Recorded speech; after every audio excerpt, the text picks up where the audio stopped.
Alang sa ato karon nga pagpamalandong sa pulong, I invite you to open your Bibles to the book of Philippians. Philippians chapter 3.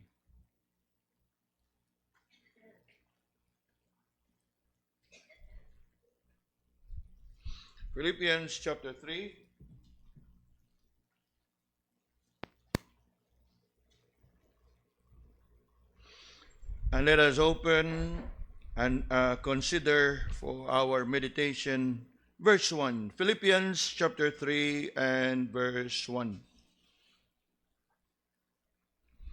Let's read this one verse together.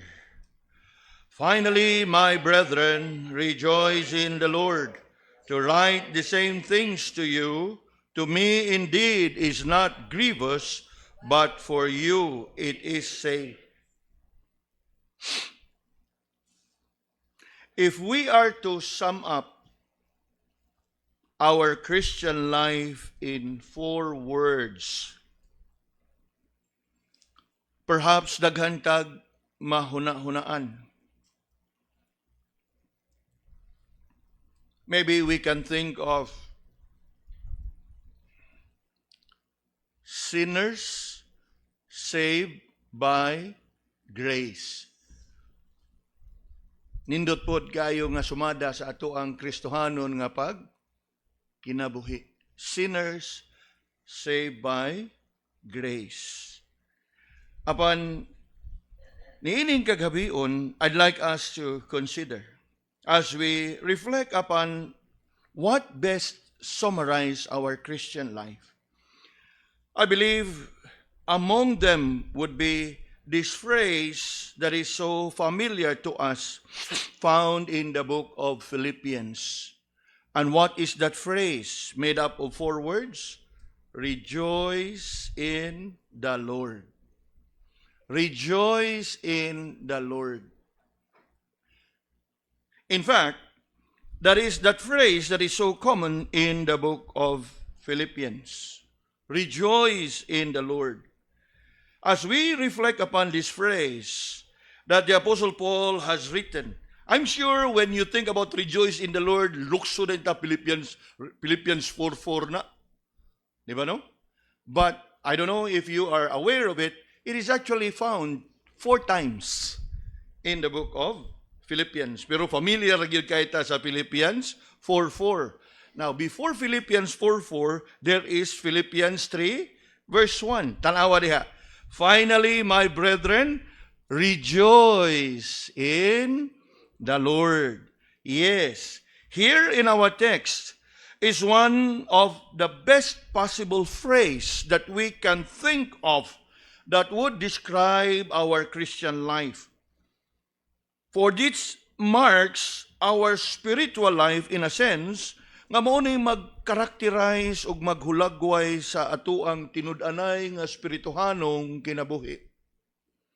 It is one sure mark of a truly spiritual Christian. It is a distinctive sign of a victorious and triumphant believer. It is the one attitude that invariably brings peace and contentment to our heart. Gani mga kaigsunan, kung atuag yung pamalandungan pag-ayo, unya kung atuag yung sinsirong eksaminon ang atuang kasing-kasing, we would surely be humbled when we come to realize nga samtang familiar kay itaan nga phrase, rejoice in the Lord. Whether you agree with me or not, and whether you like to admit it or not, I'm sure nga bisan kita, dili sa tanang panahon naka-rejoice sa Ginoo. And it is a humbling reminder to us nga atua bang dawaton ang kamatuoran nga samtang while we are perhaps by God's grace we have been saved and we are indeed among the true believers in the Lord, but the fact remains that we have not been able to keep this exhortation to rejoice in the Lord at all times. Mao kana nga kung atong lantawon ang atuang teksto karon mga kaigsunan, three things we can see from here.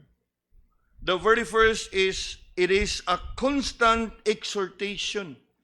It is a constant exhortation. In other words, kining exhortation nga pag-awhag o pagdasig kanato to rejoice in the Lord is not a one-time exhortation. But in fact, it is a constant exhortation. Constant meaning kanunayon ug makanunayon nga pagdasig. And why would I say that it is a constant exhortation? Kaysa ako ang giingon, this exhortation actually appeared 4 times in the book of Philippians.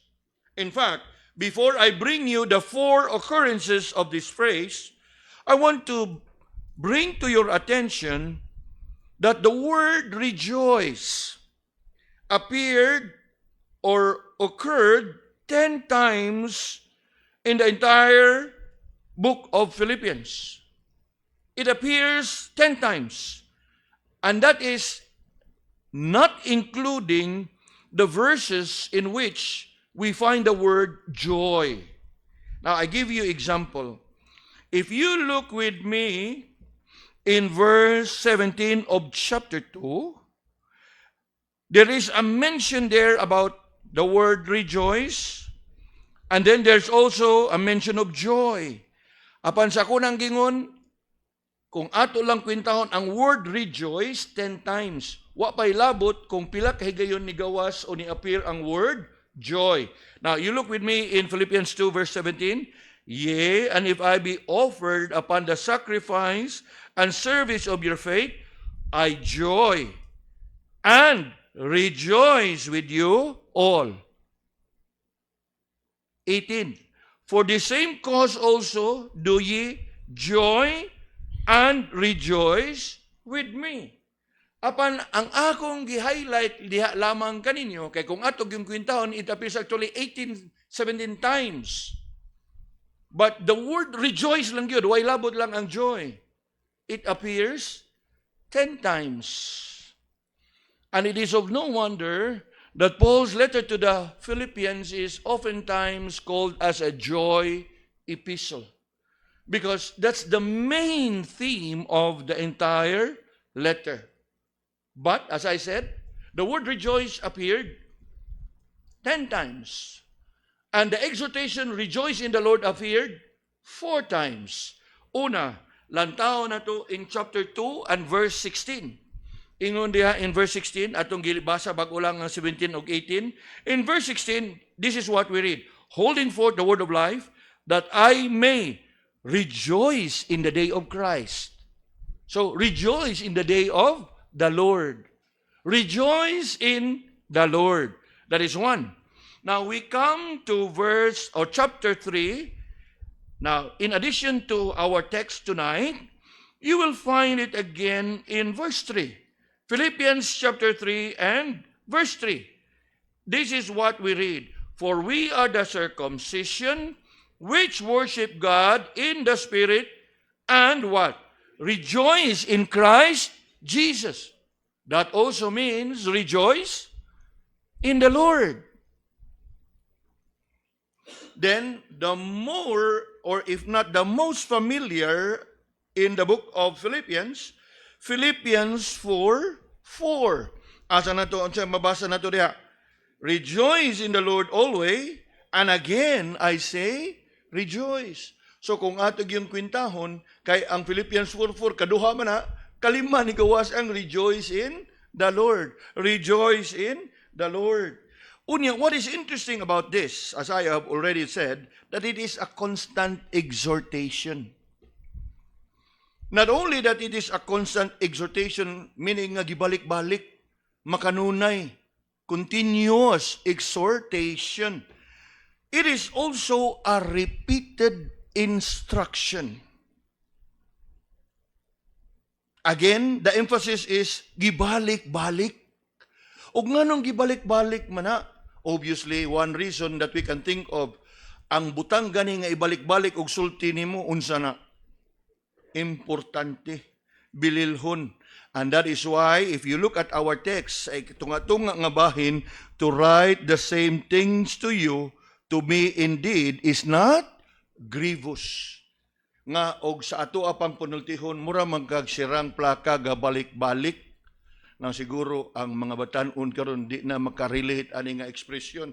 But I'm sure nga makadungog taana sa mga Katagalugan, para kang sirang plaka, gabalik-balik. Na of course, mga batanon ron naman kaabot atong plaka. Nay panahon atong plaka gani nga madaot ang grano sa iyang plaka ug ang dagom hugaw, magbalik-balik ang kanta. Dili mo padayon sa sunod nga bahin sa plaka. Butang tana, praise the Lord, praise the Lord, praise. Dili ba siya kay ang kanago kaninyo nga nakaabot sa plaka naman toy gagmay kay nga grano nga moy agian sa dagom. Unya og dili na mo labang ngadto sa sunod nga linya ang dagom, mo to nga iyang itukar, magbalik-balik lang.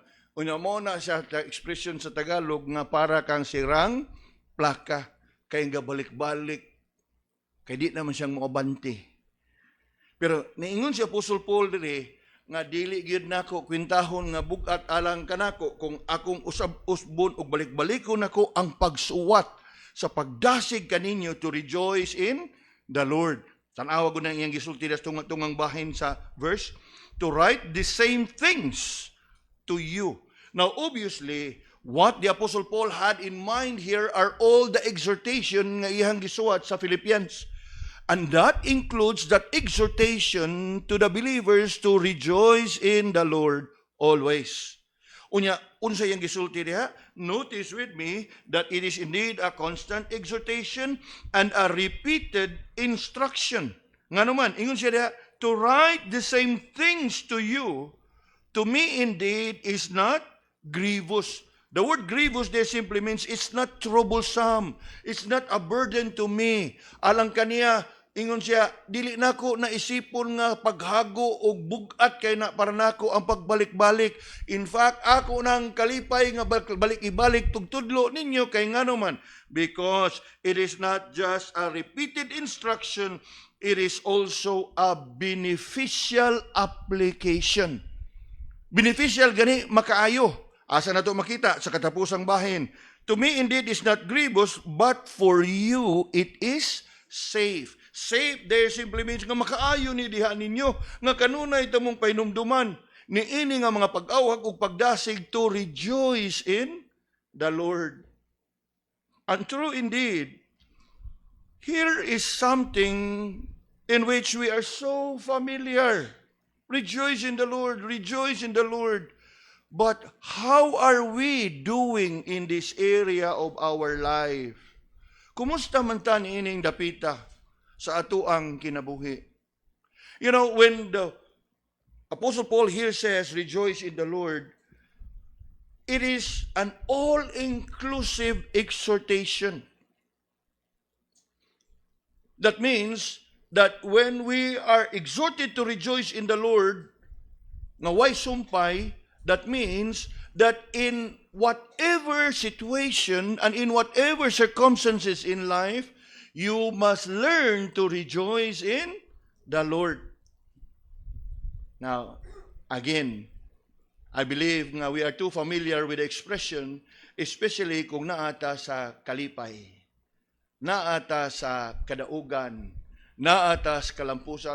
Rejoice in the Lord. Maura na siya gihapon sa expression nga, the Lord is good all the time. All the time, the Lord is good.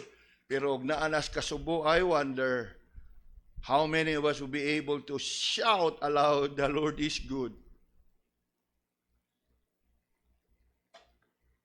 And that is why the Apostle Paul says, to write the same things to you is not grievous. Kay si Apostle Pablo, by the inspiration of the Holy Spirit, nasayod nga usa kini kabutang nga angay natong katunon, apan siya usab na sayod nga usa kini kabutang nga dili sayon katunon. Mo kana nga iyag yung gibalik-balik. In fact, in the very last occurrence of the phrase, rejoice in the Lord always, wa pagid siya makontento dito, di ba? Philippians 4:4, rejoice in the Lord always. Ingon pagid siya, and again, I say, rejoice. Yes, we are familiar with the exhortation. We are familiar with the kanang content of the exhortation. And somehow it seems that we continue to struggle with it. Yes, sama kaninyo, we can so easily rejoice in the Lord in good times, in times of prosperity. Apan sa pag-ingon ni Apostol Pablo diha, rejoice in the Lord, without any indication of the circumstances, that means that to rejoice in the Lord is for all season. In good times, in bad times, in prosperity or in adversity, in happiness or in sadness, in comfort and in pain, whatever situation you are in, the Apostle Paul exhorts us to learn how to rejoice in the Lord. Mo kana nga ihag yung klaro diha, to write the same things to you, to me indeed is not grievous, but to you it is safe. Somehow kitang mga ginikanan makarelate niini, kay usahay kita sa ato abang pagkanang pag-atiman og concern og care gugma sa ato mga bata, kadalakaw na gid tay mga kana ba mga parting words o mga closing remarks ba. Ay sus, papa oy, sig balik. At one time I have kanang spoken to my daughter Ruth in kong nak, ayaw ka og kakuan kanang balik-balik kon kag warning kay ngano maguol man ganitang di nato mabahugan ang iro, maguol man ganitang di nato mabahugan ang isda. Ikaw pa nga akong anak, di nako kagulan. Kay ang ato mga bata di man maka-appreciate. Mao na pareha gyapon ni Paul ba dinhi nga to write the same things is not grievous, but to you it is safe. Kay kita nga mga ginikanan mas nahibaw. Unya ang ato mga bata kay niagi sa taana, kita pud sa una pahinumduman. Pero kanilang, at one time, ako gid siyang gipasabot nga ayo anak. Masaligan ka, we have confidence that you are able to discern, pero ang kalibutan nga ato ang gilakaw-lakawan dili manggod kuan safe. So I have to tell her, maguol man ang lakaw mi ang iro dito mahugan, isda diya mahugan. Maguol man ganita nang unsa na kamo pa nga anak.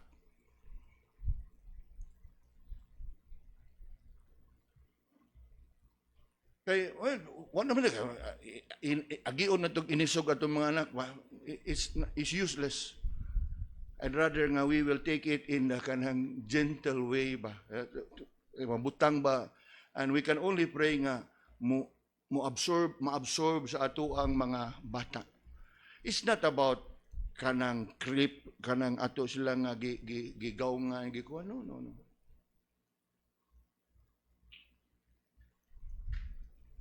At one point, I have to say it to her. Ano na siya? This is not about whatever. Ang kaguol sa mga ginikanan kung ang mga anak tuwa pa sa gawas. Yes, masaliga na to, responsable ato mga bata, true, na ikahadlok sa Ginoo. Ang atong gikabalakan kay ang palibot nga ilahang gilakaw-lakawan. Ug ang mga tao nga ilahang gikauban, samtang nga tuwa sila sa gawas.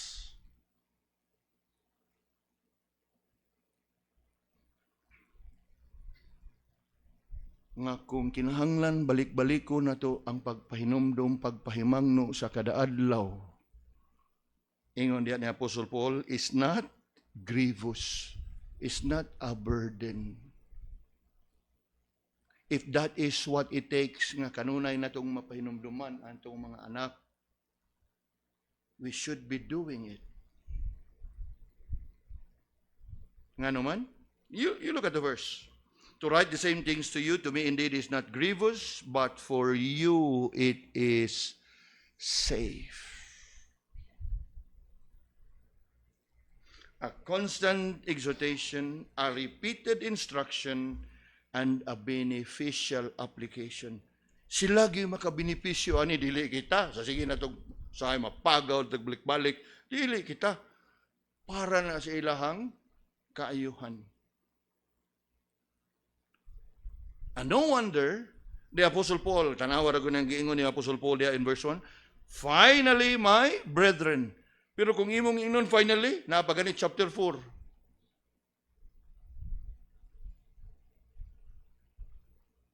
It's simply to emphasize nga what he is about to say right after the word finally is a very important reminder.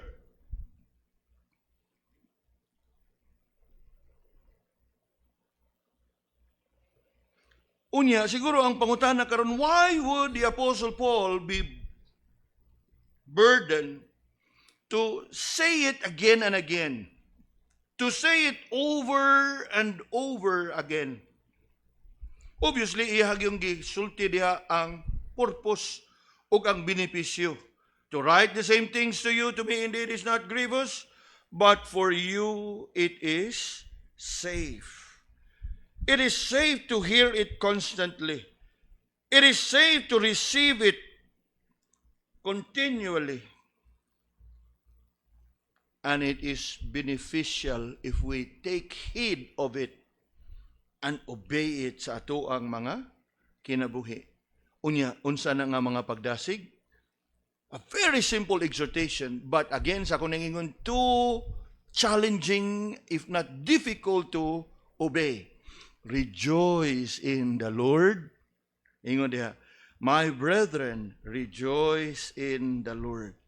You know, mga kaigsunan, as we reflect upon this phrase, rejoice in the Lord, one thing that I want us to realize is, kanunay tang giawhag ni Apostle Paul niini, kay una sa tanan, to be able to rejoice in the Lord is a mark of a spiritual Christian. It is a mark of a spiritual Christian. Now, when I say a spiritual Christian, I mean those who are growing and maturing in the faith.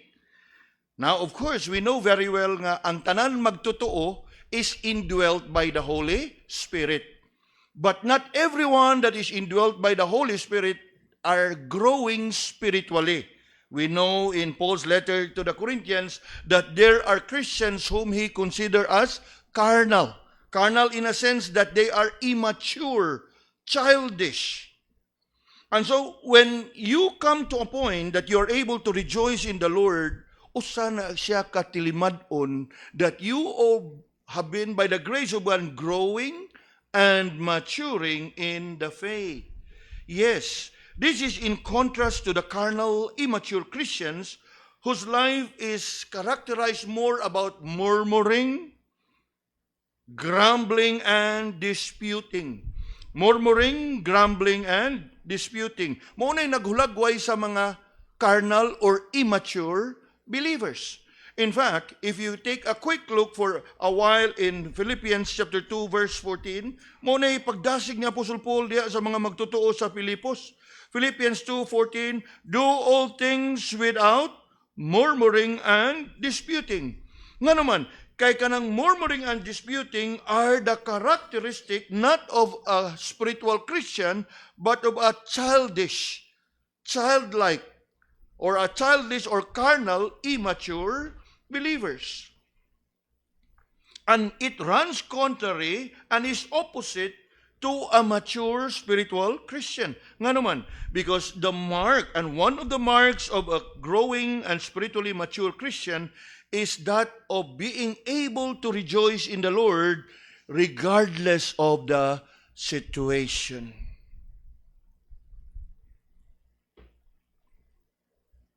A spiritual Christian is often described by this. He is one who continually is cheerful but constantly in trouble. Okay? Constantly cheerful but constantly in trouble. In other words nga, malipayon siya, bisan pa man og naa siya kanunay sa mga kalisod.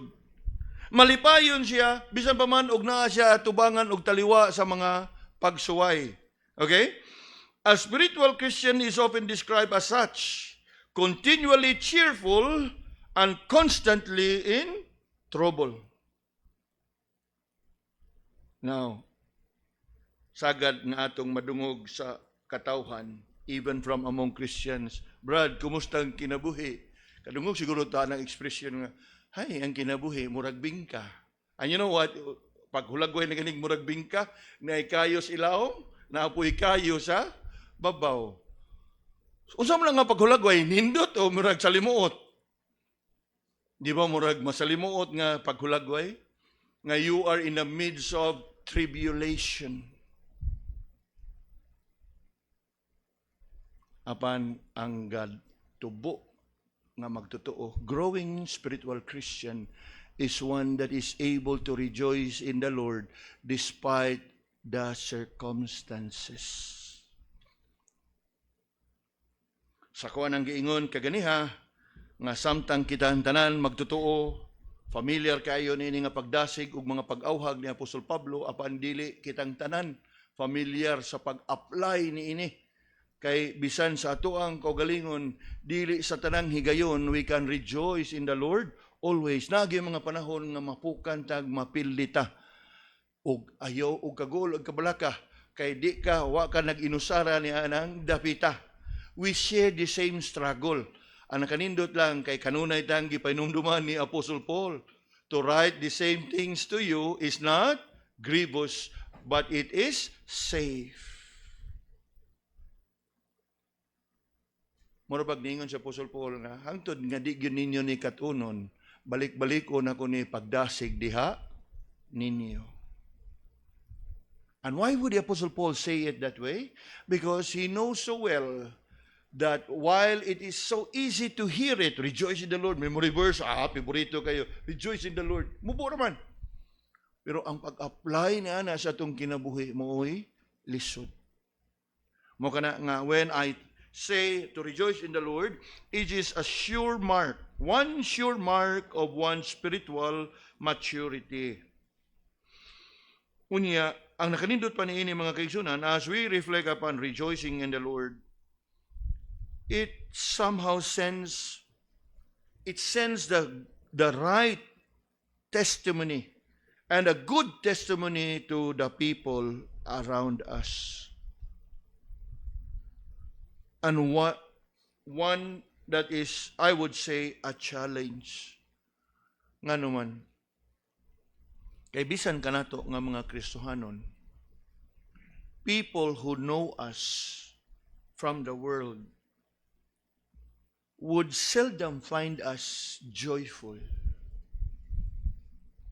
Most of the time, ang ilahang makita sa ato ang kinabuhi daw puparehas ra pud sa ila.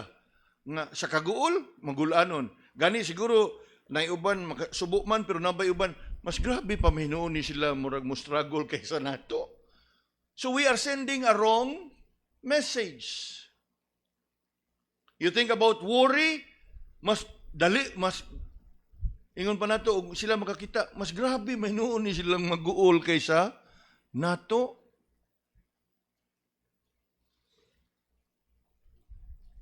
Gani, umuunay usa ka paghimangno sa atong Ginoo in the Lord's Sermon on the Mount.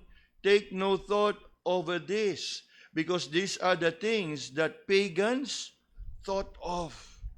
Ayaw mong kagulan ng mga butanga kay mo ni gikagulan sa mga tao nga dili mga magtotoo. Unya, unsa may kalainan ninyo kung naguol sila, unya ikaw mao gyapon imong gikagulan. So here before us is a challenge indeed. A constant exhortation to rejoice in the Lord. For it is one true mark of a Christian, having a joyful disposition and cheerful confidence despite the circumstances.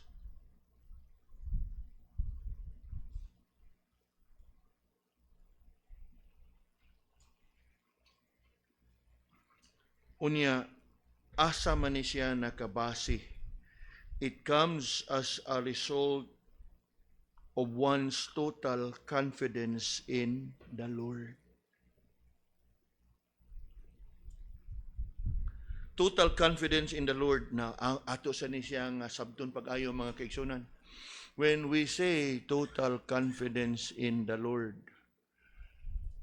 ato ang ampingan sa ato ang kasing-kasing ug hunahuna that we will take it to mean nga ang Ginoo mo'y musulbad niining atong problema. It is true. Our God is able to solve all our problems. Apan, wa ka na magpasabot nga sa tanan nga atong giatubang, iya nang sulbaron diha dayon. Kay nga naman, na may mga panahon nga iya gyud kang tugutan that you go through your problem.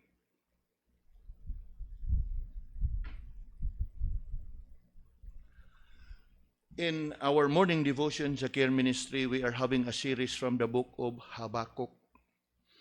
Unya kana si Habakkuk sa tanang minor prophets. We know very well that prophets are supposed to be God's messenger towards the people.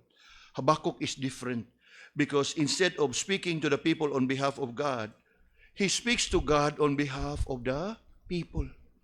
Unya, later on in your own reading, you can take time. Kung imong basahon, first 4 verses of chapter 1, ingon gida, the burden of Habakkuk. Unya, ang verse 2 gida na ingon, how long shall I call upon you and you will not answer?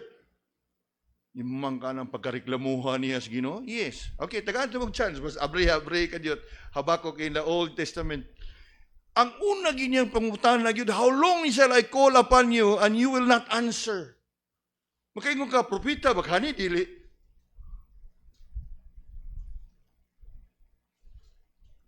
Tanawa niya.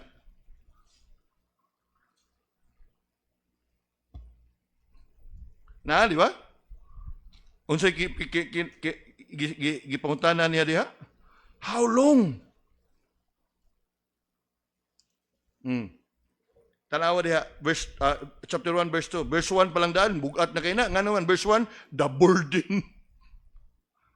Tiyaw mo na? The burden of Habakkuk, the prophet did see. So, habang nakita diha siyang palibot, unya, imbes nga iya nga i-comfort ang mga tao, siya mo'y unaw yun ni padayag nga tos Ginoo sa iyahang burden. Tanawa ang verse 2. How long shall I cry and thou will not hear? Oh, time pa sa muhunong ta. Dili ba ni siya propeta? Propeta. Somehow kita manggod kay we feel entitled. Dunggon ko sa Ginoo kay anak ko sa Ginoo. Ay, propeta. Mensaheros Ginoo. Nireklamo man gani. And why is it so? Kay naay mga panahon nga ang atong giampo dili gyud haom sa iyahang kabubuton. Nga somehow we would want nga masulbad ang atong problema, yet ang katuyuan sa Ginoo nga gi-allow niya ng problema in order for you to go through it and grow in it. Go through it and grow in it. Unya naa diha ang conflict, naa diha ang struggle. Kay nga naman, ato amang hupayon atong kagalingon, Lord, ningon ka, ask and it shall be given, knock and it shall be open. Tinuod na mga igsuon kung ang imong gipangayo haom sa iyahang kabubuton. You see for yourself. Kinsay nangutana ni challenge na, propeta, alagad sa Ginoo. Inya klaro gyud kayo nga sa iyang gipag-ampo, wa siya dungga kay ngano man. Nangutana na gud siya kung hangtod kanu sa mo kung sangpit nimo ug di ko nimo tubagon. Sayri mga kaigsunan, there will be times. Unya, anang mga panahon na dag-on na dahil kasi mong frustration and disappointment, makalimot na kag-rejoice in the Lord.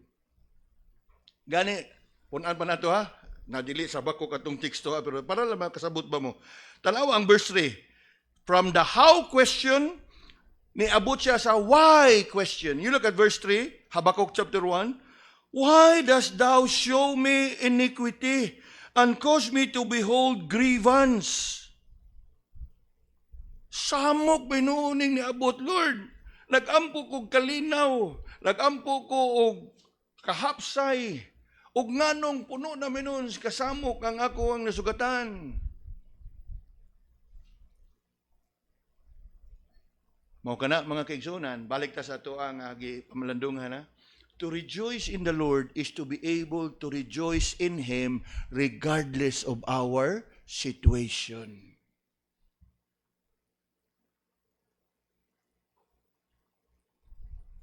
Unya, sa kuha ng gingon, naata diri dapita nga kanunay mapukan. Kay, og ayahay ang dagan sa kinabuhi. Ay, dali ra kayo. The Lord is good all the time. Anhita dapita anang mga pagsuway nga mga sitwasyon nga mura baog. Hinahina na rin tagkibra ba niya. Lord, murag di naman ni mao, Lord.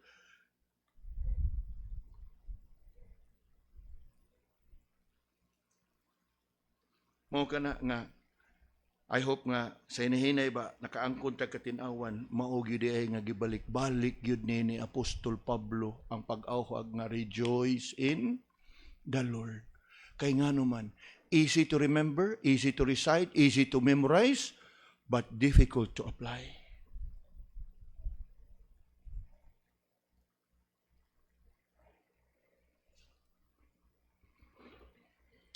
Ikaduha mga kaigsunan, why continually and repeatedly exhorted to rejoice in the Lord? Because it is one sure mark of our sufficiency in the Lord. Sufficiency in the Lord. Now, pangunta na, kano sa maguta mo sugod na kanang murmur and grumble? Tell me, when we are in want, when we find or when we have that sense of lack, murag nagnihit naman, tanang supply ni ubos, murag wa na'y makuot, murag naata na ang dapita, diha ba? Pero kung nakaabot na gyud ka anang punto nga to rejoice in the Lord in all circumstances, you are able to have that sufficiency in the Lord despite your insufficiency.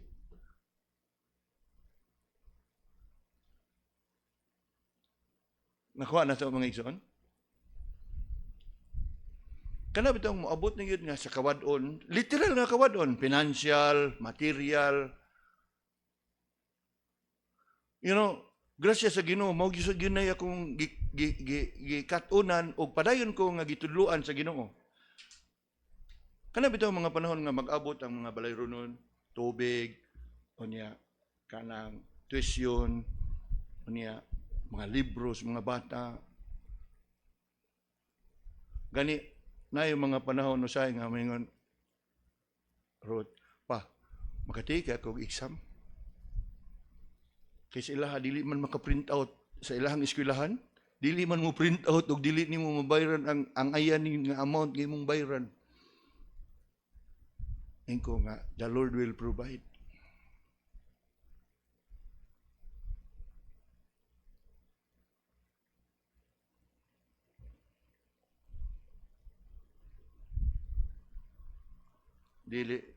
I'm not saying I have really been that spiritually mature, but I learned to comfort my children also, even the family.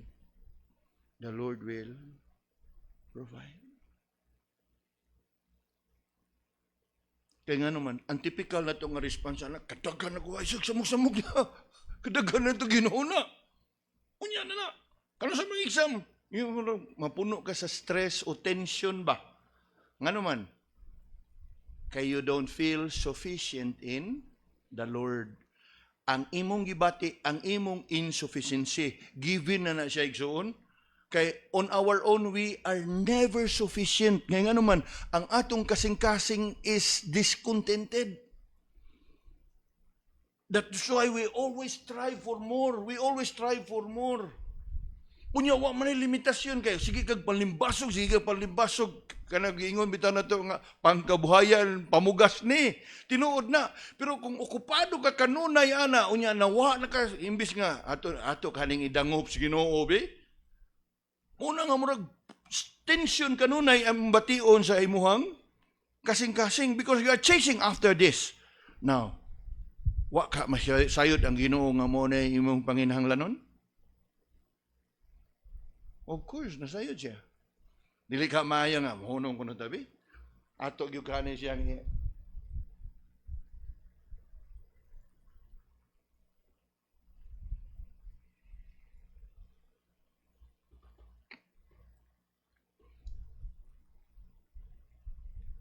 in troubled times, in difficult times. Unya magisgot tag troubled times and difficult times, murag daghan tana, familiar tana, di ba? Gani mas familiar tana kaysa good times. True? But ang nakanindot, kung ikaw ang naakang Kristo and you are growing in the Lord, whether it be good and bad times, you'll always find yourself rejoicing in the Lord. So di na ta mag-ihap og good times o bad times, kaya ang pagdasig na to rejoice in the Lord always man.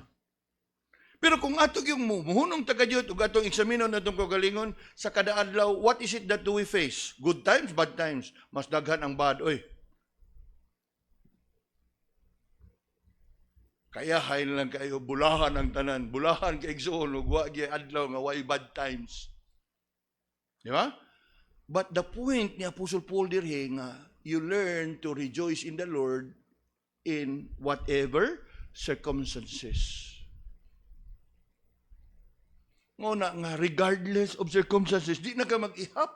Eh nga naman, nakaprogram naman ka nga sa tanan nga imong atubangon, you rejoice in the Lord. Gani, in Paul's letter to the Thessalonians, he write it this way, rejoice evermore.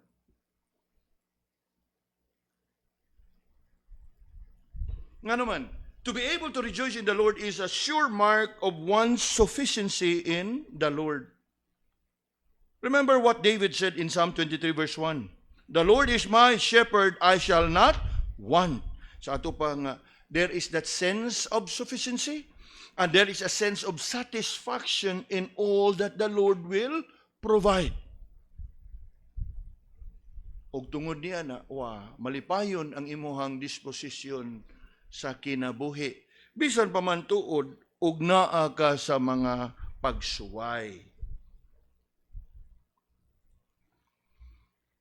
Indeed, to rejoice in the Lord is to live in quiet trust and confidence that the Lord will see us through sa ato ang atubang.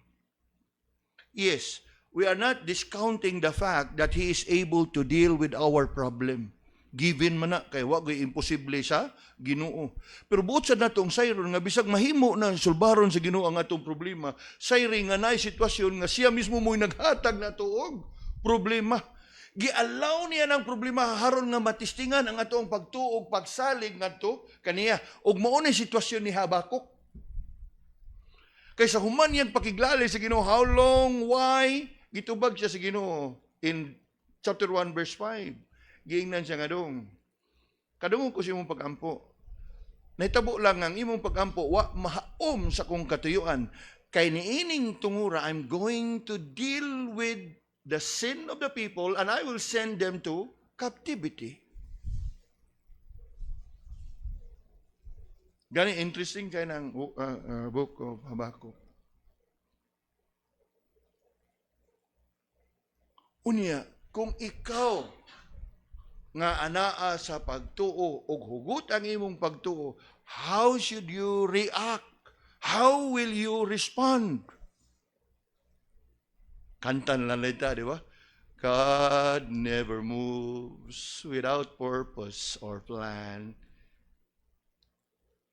Rejoice in the Lord. He makes no mistake. And to be able to rejoice in the Lord is one sure mark of our sufficiency in the Lord. Ikatulo mga kaigsunan, as we think about this repeated instruction to rejoice in the Lord is one sure mark of our security. Security.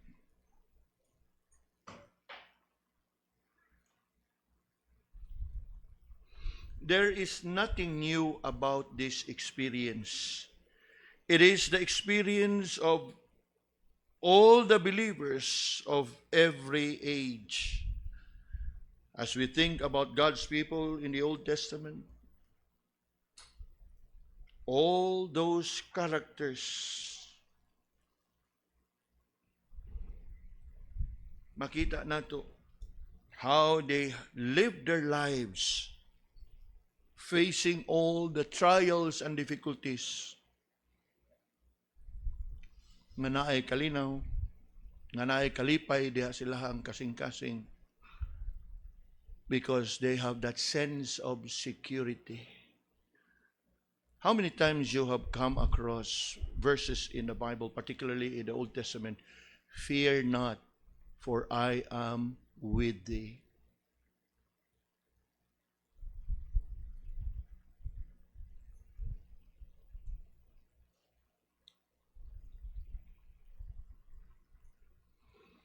And these are the words in which God's people put their trust and put their confidence. Nagkalain-lain siguro ato ang sitwasyon, nagkalain-lain ang kahimtang, but the good thing is we worship and trusted in one and the same Almighty God.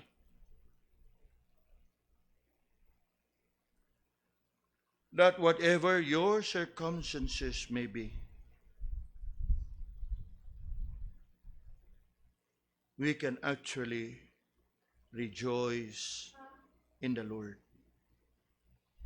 When by the grace of God, we are able to rejoice in the Lord in such times of adversity, kana nagpamatuod lamang that you have indeed grown up and matured in the faith, and that you are settled in your heart that regardless of your circumstances, regardless of the outcome sa imuhang kinabuhi, you have come to accept whatever the will of the Lord is in our lives.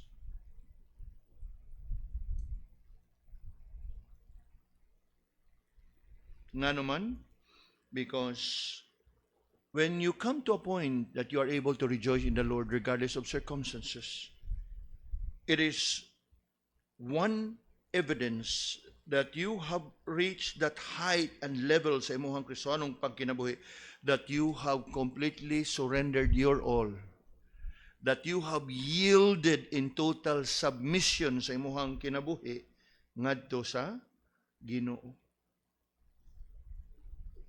And that is why you are able to what?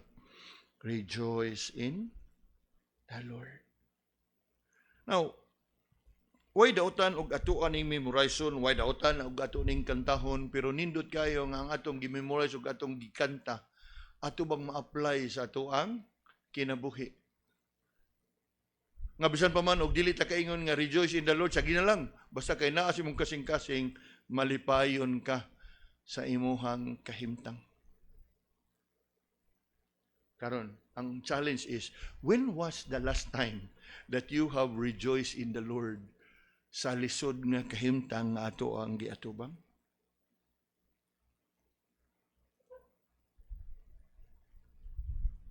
An honest examination, mga kaigsunan, og murag dako kayo porsyento, murag wa gyud. Di ba no? Mo kana nga naingon gid si Paul diha, to write to you the same things is not grievous. Nga from tonight onwards, may we by the grace of God be able to rejoice not only in times of prosperity, but also able to rejoice in times of adversity,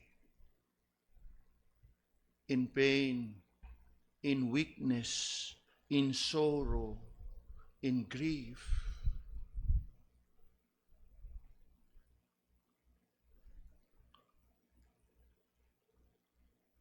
Ibutang ang imuhang kaugalingon sa sitwasyon. I think earlier this week, there is that sad incident news report nga akong nasugatan. I first heard it from my daughter Ruth. Unya, nakadungog ko sa balita, I think the following day, nga tulo ka magsuon ba nga namatay sa sunog. Wow.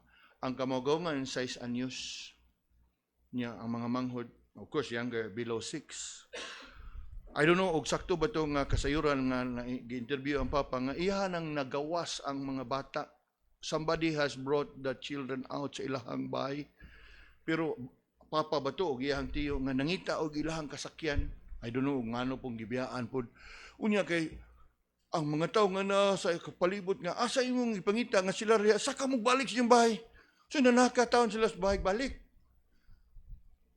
Kay, I don't know, inosente ra po ito nga pagka-advise siguro sa mga katiguangan ba nga nakakita nila nga way bantay.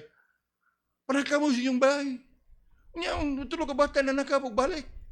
So pag sa kaog balik dito, naabot naman ang abot na silahang bahay ang sunog. Initially, to pa layo pa siguro, nga gigawas daan, gisipti daan sa kanang katiguangan. But anyway, ang touching kaayo nga kanang nitabo is sa dihan gisubay sa mga silingan nga naagi posibilidad nga maluwas untang maguwang kay ni tan-aw kuno sa bintana ilang gigyan. Lukso inday unya. Mulantaw mo kuno siyang manghod. Duha ka buok. Ang mga tao sa ubos mingon na lukso kay sawon ka na mo. Tan-aw niya sa bintana, mo tan-aw siya siyang manghod. Gani sa ako ang nadunggan nga diin naabtan ang tulo ka lawas nga nagakos. Now, I'm not trying to sentimentalize ang storya ba. Ang ako alang is, things like that, how can we be able to rejoice? Yes, we can. Job, remember? The Lord gave, the Lord take it away. Pero dili sa yun. That's the point. Dili sa yun. That is why we must learn to write to you the same things is not grievous, but to you it is safe.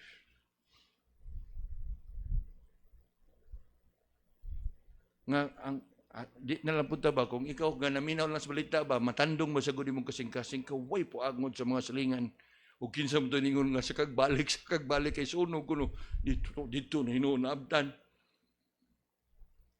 niya ang 6 anyos pila ra gud tay pinsada sa 6 anyos ningon mo silingan ambak inday kay sawon ka na mo hawa tanaw siya luoy siguro pud yung gibati ba unsa man luoy gani akong mga manghod. Niya ang katapusan, ang pinakasubo pagod kay nahibaw ang inahan nga ito aga trabaho kapag hibaw sa sunog ni paulig dali-dali pero na nakaabot ug daw na ang Pinoyanan. Murag somewhere diri sa mambaling ba ni dapita o basak. Not easy. Not easy, but we can always strive. Kay maunay katuyuan sa Ginoo alang kanato to rejoice in the Lord. Yes, we may have been familiar with the exhortation, but we find it difficult at times to apply.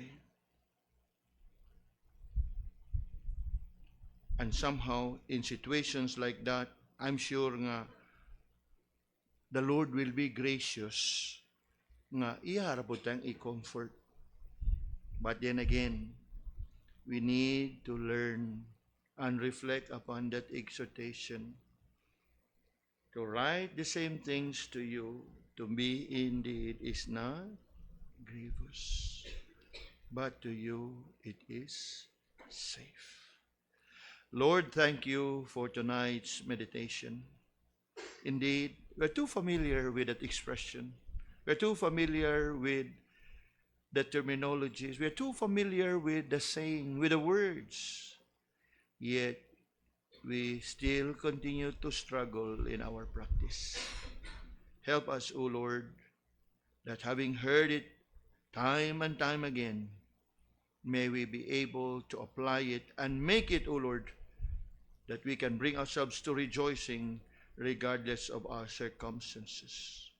In Jesus' name we pray. Amen.